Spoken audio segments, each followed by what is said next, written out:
37장에 보면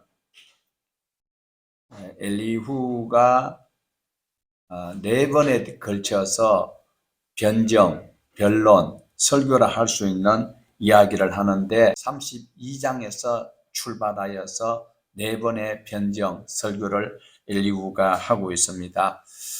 엘리후가 개입을 하지 아니하려고 하였습니다. 그냥 와가지고 같이 온 3분의 어른들이 인사할 때 자기도 곁들여서 인사하고 돌아가려고만 했는데 욥과 그리고 세 어른들이 하는 이야기를 들어보니까 정말 견디지 못하여서 자기가 더 이상 못 참고 가담한 그 이야기가 4가지로 나오고 있는데, 그것이 바로 첫 번째가 32장에서 33장에 기록이 되어져 있는 첫 번째 변론입니다. 하나님께 자기 죄를 고백하고 또 자복하게 되면 하나님이 다시 그를 회복시켜 주실 수 있고 옛날에 이런 일이 있었다라고 간증할 수 있도록 해 주신다라는 것인데, 욥이라는 분은 전혀 고백을 하지 아니하고 자복도 하지 아니하고 죄가 없다라고 하고 있는 그에게 정죄를 하는 것이 바로 32장에서 33절의 3장에 나타나고 있는 엘리후의 첫 번째 변론이었습니다. 그러면 두 번째 변론은 34장에 나오고 있는데, 하나님은 심판주이신데 그 어른은 의로운 분이라 불의한 심판을 하지 아니하실 뿐만 아니라 전능하시기 때문에 실수도 없고 오해도 없고 그리고 사사로운 개인의 감정도 없이 판결을 하신다라는 것입니다. 그런데 나는 의롭고 잘못이 없습니다라고 말하고 있는 욥에 대해서 더 이상 하나님 앞에 고집을 부리지 말고 회개해라, 자복해라, 자수해라, 이렇게 충고를 하고 있습니다. 그러면 이제 세 번째 변론은 어떤 것인가? 35장에 욥 당신은 의롭게 살지 않았음에도 의롭게 사는 것이 의미가 없다라고 말을 하는 그것이 바로 교만 때문에 그렇다. 당신이 어려운 일을 당하는 그것은 바로 누구 때문이다? 하나님 앞에 교만하게 살았기 때문에 어려운 일을 당한 것이다 라고 이야기를 하고 있습니다. 그리고 마지막 4번째 변론은 36장이고 오늘 37장까지 이제 걸쳐서 마지막 변론하는 그것은 죄로 인하여서 환난을 당할지라도 하나님 앞에 자복하고 회개하면 회복을 허락하시고 전화위복되는 그런 은혜를 베푸시는 하나님인데, 자기 잘못을 인정하지 아니하고 고집과 반항을 계속하고 있는 그것은 바로 당신이 옳다 할지라도 당신이 잘못 살았던 결과로 어려운 일을 당하고 있음을 꼭 기억을 해야 된다라고 4번에 이렇게 반론을 하고 있는 장면입니다. 37장이 오늘 우리가 보는 본문이지만 하나님이 만든 피조세계, 소위 말하는 자연계를 통하여서 하나님이 섭리하시는 그 장면을 우리가 볼 수 있는 것은 바로 36장 26절에서 33절까지의 그 말씀을 시작하기에, 그러니까 36장에서 37장에 걸쳐지는 말씀을 우리가 같이 보셔야 되는데, 먼저 36장 26절에서 33절 말씀을 보시도록 하겠습니다. 하나님은 높으시니 우리가 그를 알 수 없고 그의 횟수를 헤아릴 수 없느니라. 그가 물방울을 가늘게 하시며 빗방울이 증발하여 안개가 되게 하시도다. 그것이 구름에서 내려 많은 사람에게 쏟아지느니라. 겹겹이 쌓인 구름과 그의 장막의 우레소리를 누가 능히 깨달으랴. 보라, 그가 번갯불을 자기의 사면에 펼치시며 바다 밑까지 비치시고 이런 것들로 만민을 심판하시며 음식을 풍성하게 주시느니라. 그가 번갯불을 손바닥 안에 넣으시고 그가 번갯불을 명령하사 관역을 치시도다. 그의 우레가 다가오는 폭풍우를 알려주니 가축들도 그 다가옴을 아느니라. 자, 우리가 가지고 있는 성경, 우리가 조금 전에 26절을 보면 어떻게 시작합니까? 하나님은 높으시니라고 기록이 되어져 있습니다. 우리 개역 성경에서는 하나님이 높으시니 이렇게 시작되지만 히브리어의 성경은 hen으로 시작합니다. 감탄사로 시작하고 있고, 영어 성경은 대부분 영어 성경에 보면 보라, 봐라 이렇게 시작하고 있습니다. 이것은 하나님은 높으시니 그리고 인간은 낮으시니 이런 의미로 시작될 수 있고, 하나님의 행하심에 대해서 놀라움을, 그 행하심을 그대로 나타내는 본문의 말씀이었습니다. 그래서 알 수 없고 헤아릴 수도 없다라는 거예요. 하나님이 하신 일은 놀라운 일이기 때문에 알 수도 없고 헤아릴 수도 없다, 짐작할 수도 없다라는 것을 말씀하고 있습니다. 4,000년 전에는 더 이상 알 수 없는 일이었지만 지금은 많이 밝혀져 있는 상황입니다. 물방울이 땅바닥에서 정발하여서 또 구름에 가두어져 있다가 또한 필요한 곳에 하나님께서 비를 내리시는 그것은 하나님의 섭리 가운데 일어나고 있는 것이다라는 것입니다. 하지만 구름이 어떻게 이루어지는 것이며 천둥은 어떻게 치는 것이고 그리고 번개는 어떻게 발생하는지를 지금은 이제 과학적으로 이제 뭐 양극과 음극이 충돌하여서 그리고 그 소리가 천둥이고 빛이 번개라는 것을 우리에게 상식적으로 알려주고 있습니다만은, 그러나 과학이 발달하기 이전에 약 4,000년, 3,500년 전에는 이렇게 엘리후가 이야기하고 있다는 것도 대단한 지혜가 아닐 수 없습니다. 그렇지만 아직까지도 아무리 과학자들이 달에다가 우주선을 보내고 유인 우주선을 보내고 우주 정거장을 만든다 할지라도 이 지구 안에 있는 많은 신비도 다 알지 못하고 있습니다. 바다 속에 수많은 생명들이 살고 있는데 그 생명체를 아무리 과학이 발달하였다 할지라도 다 알 수 없다라는 것 우리가 부인할 수 없습니다. 인간은 거기까지입니다. 하나님이 알려주시는 지혜로 우리는 알아갈 때에 그것이 우리에게 지적 재산이 될 수도 있겠지만 우리는 신앙으로 하나님 하신 그 일에 아멘할 뿐이다라는 것입니다. 그래서 37장에도 보면 하나님이 만든 모든 피조세계, 그것을 소위 말하는 자연세계에 대해서 계속 연결하여서 말씀을 하고 있는데, 우리 37장 1절에서 5절까지는 세 번역으로 보시도록 하겠습니다. 폭풍이 나의 마음을 거세게 칩니다. 내부는 모두 하나님의 음성을 들으십시오. 그분의 입에서 나오는 천둥과 같은 소리를 들으십시오. 하나님이 하늘을 가르치시며 번개를 땅에 이 끝에서 저 끝으로 가로지르게 하십니다. 천둥과 같은 하나님의 음성이 들립니다. 번개불이 번쩍이고 나면 그 위험찬 천둥 소리가, 엘리후는 천둥과 번개로 역사하시는 하나님의 위대하심을 전가하면서 네 분, 요 포함하여서 엘리바스와 그리고 빌닷과 소발, 하나님의 음성을 들으라. 쾅쾅 하고 불이 번쩍하는 그 속에 하나님의 음성을 들으라. 자신들이 좋다라고 자기네들이 주장하는 그것이 다가 아니고 하나님의 섭리에, 하나님의 그 인도하심의 길을 기울이라고 이야기를 하고 있습니다. 하나님이 오셔서 천하의 음성으로 발하실 때에 알아들을 수 있는 사람은 없었습니다.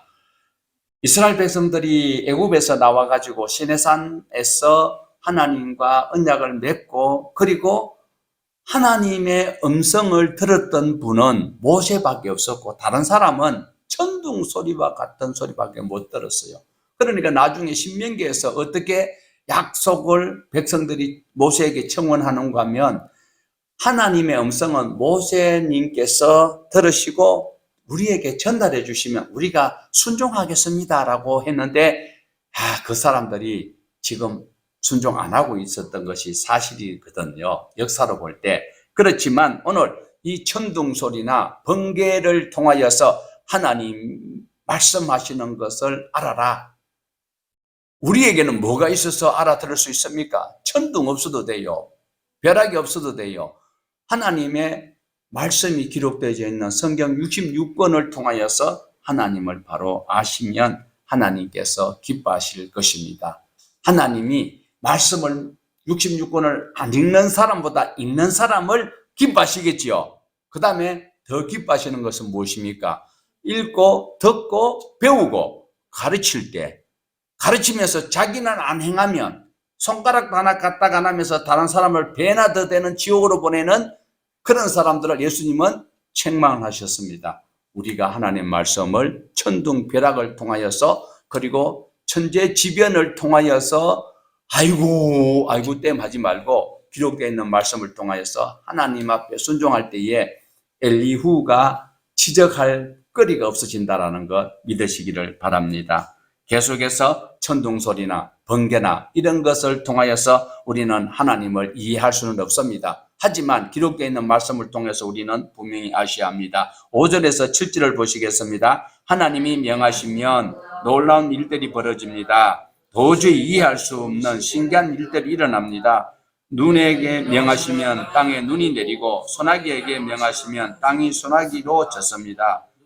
눈이나 비가 내리면 사람들이 하던 일을 멈추고 하나님이 하시는 일을 봅니다. 하나님이 하신 일을 본다라는 것은 엘리후의 생각인 것 같아요. 지금도 비가 오면 자, 비가 옵니다. 오늘 비가 왔잖아요. 그러면 비 오는 날을 어떤 날이라 합니까? 건설 현장에서 일하시는 분들은 오늘 공 치는 날이네. 그리고 또 어르신들은 흔히 하는 말이 무슨 날? 좋은 날, 구전날. 구전날이라. 여러분, 구전날이라고 하는 것이 저도 어릴 때부터 많이 들었어요. 아유, 오늘 날이 굳어서 오늘 뭐 모임 못하겠다. 뭐 바깥에서 뭐 행사 못하겠다. 이런 소리를 많이 들었는데 하나님께서 눈이나 비를 내리실 때 하나님의 그 섭리를 보고 하나님을 보라라는 것이 엘리후가 이 4명에게 당부를 하고 있는 말씀인데 우리도 포함이 된다라는 겁니다.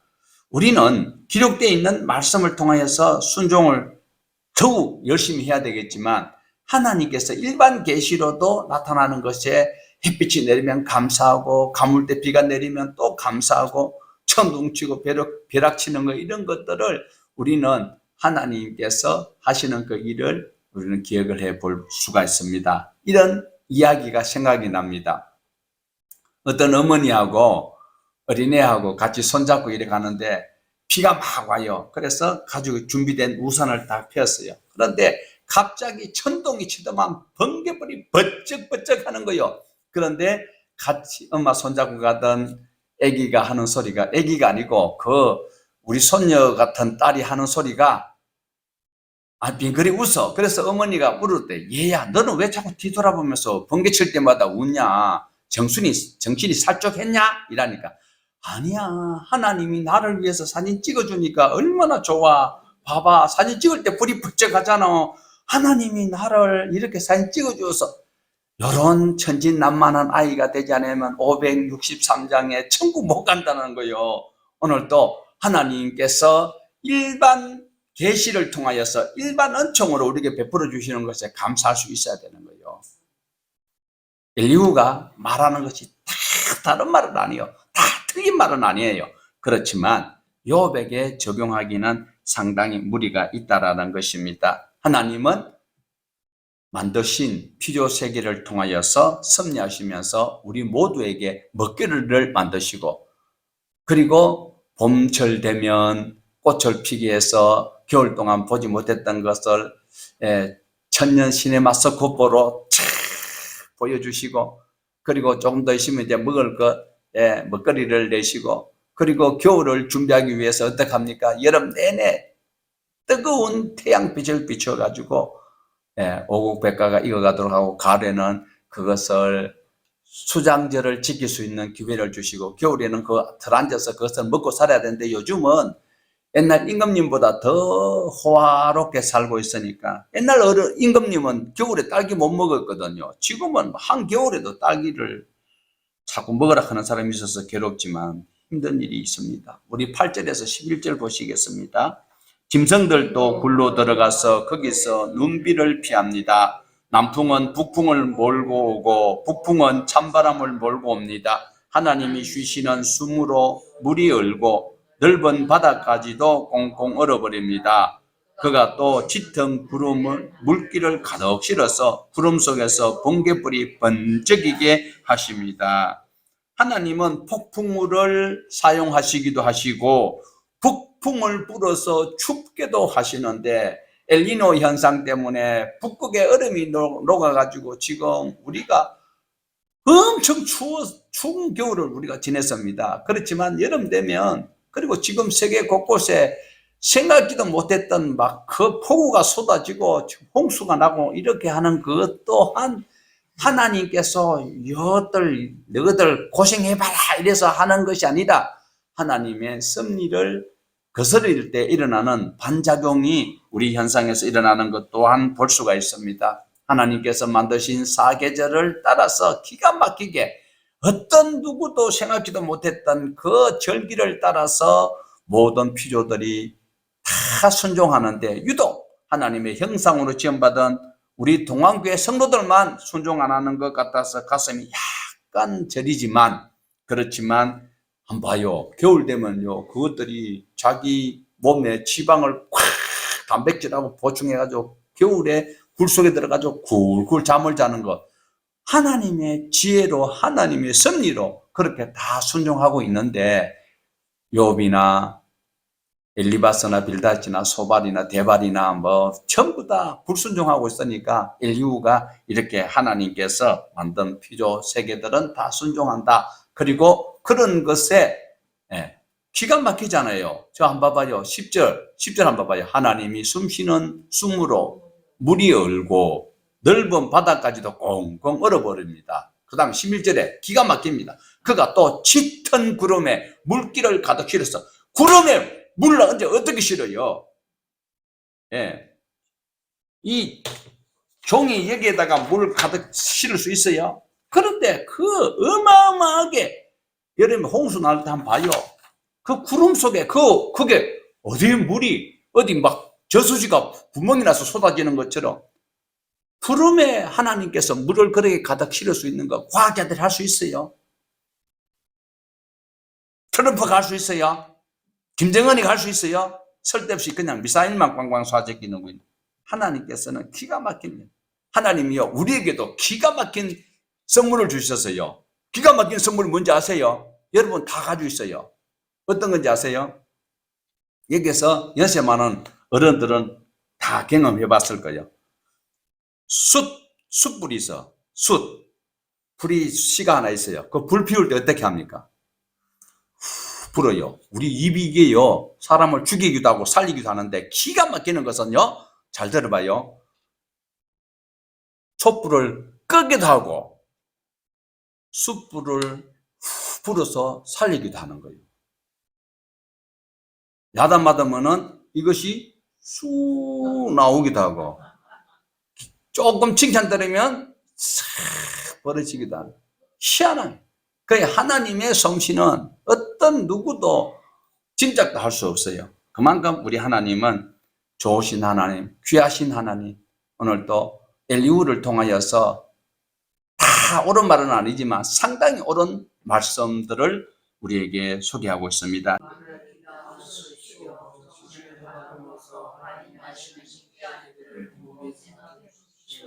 하나님이 어떻게 행하시는지, 어떻게 번개불이 번쩍이 하시는지 아십니까? 우리 어떻게 하나님이 하십니까? 하나님이 놀라운 솜씨를 알리라고 하십니까? 구름이 어떻게 하늘에 떠 있는지 아십니까? 하나님이 이 놀라운 솜씨를 알기라도 하십니까? 모르실 것입니다. 뜨거운 남풍이 땅을 말릴 때 그 더위 때문에 고통스러워하신 것이 고작일 것입니다. 어른께서 하나님을 도와 하늘을 펴실 수 있습니까? 하늘에 번쩍이는 녹거울처럼 만들 수 있습니까? 어디 한번 말씀하여 보십시오. 하나님께 뭐라고 말씀드려야 할지 우리에게 가르쳐 주십시오. 우리는 도무지 내가 하고 싶은 말이라고 하여 다 할 수 있겠습니까? 어찌하여 하나님께 나를 멸하실 기회를 드린단 말입니까? 네. 하나님을 경외하는 사람을 하나님께서는 위하시는 것은 사실입니다. 여러분은 여러분을 미워하는 사람을 좋아합니까? 자기를 좋아하는 사람을 좋아합니까? 이제 어버이날 때 보면 알겠지요. 어떤 자식이 더 칭찬 듣는지. 지금이라도 욥이여 죄를 돌이키고 그 결과로 나타나는 그 고통에서 어떻게 해요? 해방을 받아라. 하나님은 묵묵히 지금 죄를 고할 때까지 기다려주고 계시는 그 하나님 앞에 빨리 자복하라고 엘리후가 이야기를 하고 있습니다. 엘리후가 말하는 것처럼 하나님은 정의로우신 분이십니다. 하나님의 심판은 공평하십니다. 하나님께서 하신 일은 옳지 않는 일이 아무것도 없습니다. 그러나 우리가 그 하나님을 믿고 있다는 사실 또한 굉장히 옳은 일이다라는 것입니다. 욥이 지금 나타나고 있는 죄의 그 결과로 인하여서 고통을 당하고 있지만, 어려움을 당하고 있지만, 그러나 우리에게 보여주시는 말씀은 바로 어떤 것인가 하면 엘리후가 이야기하는 것처럼 욥 어르신이 당하는 어려운 일은 무엇 때문이다?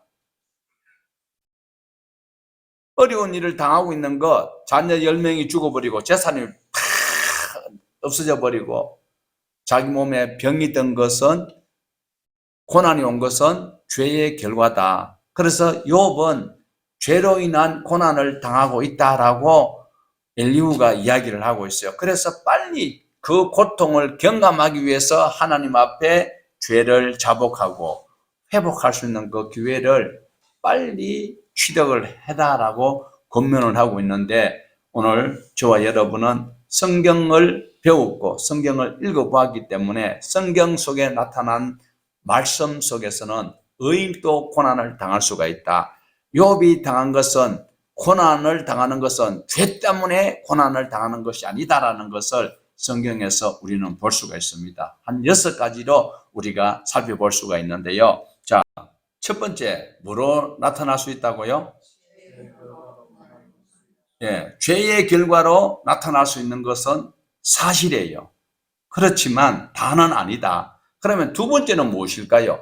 두 번째로는 하나님이 하시고자 하시는 일을 나타내기 위해서 고난을 주기도 하신다라는 거예요. 이것이 어디에 나타나는가 하면은 바로 우리가 요한복음 9장에 보면 제자들하고 예수님이 길을 가시다가 소경된 사람을 바라보고, 주님, 저 소경은 누구의 죄 때문입니까? 아비의 죄 때문입니까? 당사자의 죄 때문입니까? 했을 때 우리 주님께서 하신 말씀은 본인 죄도 아니고 부모의 죄도 아니고 하나님께서 저 사람을 통하여서 나타내시고자 하시는 고난이다. 그런데 그 고난이 억지로 우리가 끼 맞추면 예수님께서 그 보지 못하는 사람을 눈을 뜨게 하시려고 하는 그 샘플, 어쩌면 실험 대상자처럼 되는 그것을 말씀하고 있습니다. 모든 맹인들이 다 하나님의 영광을 드러내기 위해서 있는 건 아니에요. 그런데 제자들이 물었을 때 요한복음 9장 1절에 나타나는 그 사람은 바로 부모의 죄도 아니고 그리고 당사자의 죄도 아니다. 하나님께서 그를 통하여서 나타내시고자 하시는 의도가 있다라고 말씀을 하고 있습니다. 그 다음에 세 번째로 우리가 볼 수 있는 것은 그리스도의 남은 고난에 동참하도록 하기 위한 고난이 있을 수 있다라는 거예요. 무조건 죄의 결과로 고난이 오는 것이 아니다. 우리 주님께서 십자가에서 채찍을 맞았습니까? 채찍을 맞으시고 난 다음에 십자가를 지셨어요. 우리 주님께서는 거의 희신할 정도로 살점이 다 떨어지도록 채찍을 맞아서 걸음도 못 걸었어요. 걸음도 못 걸을 정도 되어서 구레네 사람 시몬에게 십자가를 대신 로마 군인들이 쥐어서 골고다로 올라가게 했을 때 그만큼 우리 주님께서 채찍 맞으시고 온몸에 모든 피와 물을 다 쏟을 정도로 우리 주님께서 다 우리에게 주셨지만은, 그러나 주님이 우리에게 주시는 사명이 따로 있는 그 사명은 우리 주님이 십자가에서 죽으시고 살아나시고 성천하시고 난 다음에 저와 여러분에게 감당해야 될 사명을 주시기 위해서 고난해요. 예수 믿으면 찬송하고 기도하면 문제가 쫙 해결돼 버리고, 불이 났던 것을 거기서 손 들고 기도하면 불이 팍 꺼져버리고, 교통사고 나는데 내가 운전해 가던 나무차를 쿵 박아가 나무차가 다 죽어버렸어. 그러면 주여 회복을 해 주시옵소서 하면 회복이 쫙 되고, 그런 것이 그리스도 고난이 아니고 하나님의 말씀대로 살아가려고 하는데, 그 십자가는 괴롭고 고통스러운 거예요. 여러분 귀에 귀걸이 십자가 달고 목걸이 십자가, 그거 정말 하나님의 말씀을 철저하게 아시는 분이라면 목걸이 여기에 십자가 못 답니다.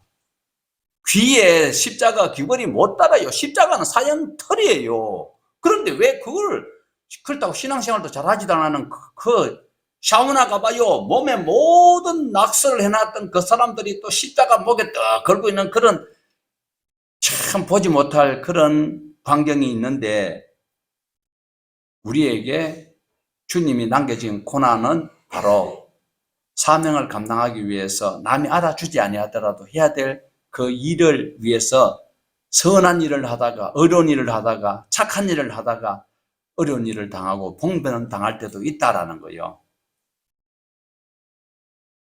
골로새 1장 24절 한번 읽어보십시다. 나는 이제 너희를 위하여 괴로움을 기뻐하고 그리스도의 남은 고난을 그의 몸된 교회를 위하여 내 육체에 채우노라. 이뿐만 아닙니다. 또 있어요. 넷째, 성도의 연단을 위한 고난도 있다라는 것을 우리는 잊어서는 절대로 안 됩니다. 바로 로마서 5장 2절에 4절 있습니다. 같이 보십시다. 또한 그로 말미암아 우리가 믿음으로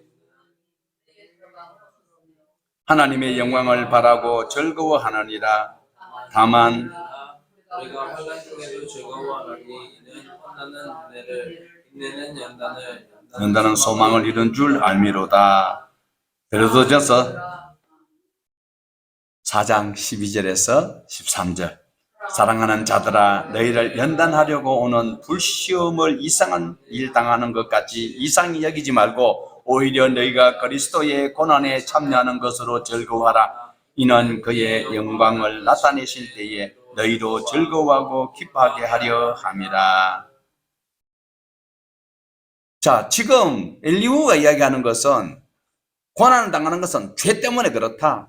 그 고난은 하나님이 은혜를 주시는 것은 아니다라고 심판의 어떤 의미로 우리에게 교훈하려고 하고 있지만, 성경 66권에서는 그러지 아니하다라는 거예요.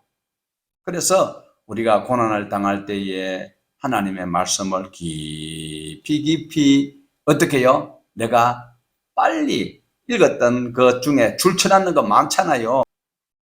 하나님의 은혜의 말씀 안에서 고난을 기쁘게 여길 수 있는 우리 모두가 되셔야 하는 것입니다. 믿음의 사람들을 더 훈련시켜서 정금 같은, 순금 같은 신앙인을 만들기 위해서 하나님께서 연단을 주실 수 있다는 것, 그 고난이 저주가 아니다라는 것 꼭 기억을 하시고, 다섯 번째로는 환경적 요인으로 당하는 고난이 있습니다. 저는 자세히는 모릅니다만 지난번 뉴스에 얼른 들으니까 수원의 어떤 대기업에 다니던 어떠한 자매님이 백혈병에 걸렸어요. 대기업이에요. 그런데 IT 산업이 발전하다 보니까 거기에서 있었는데, 나중에 그 백혈병으로 인해서 소송을 하고 일하는데, 그 자매가 죄가 있어서 그런 거 아니에요. 그 환경이 그런 거예요. 먹고 살기 위해서 취직을 했는데. 그런데 우리가 옛날에 새마을 운동하면서 집집마다 지화집을 지었으면 다행인데, 슬레이트 지붕을 쭉 해가지고 그것이 또 환경오염이 돼가지고 지금 난리잖아요.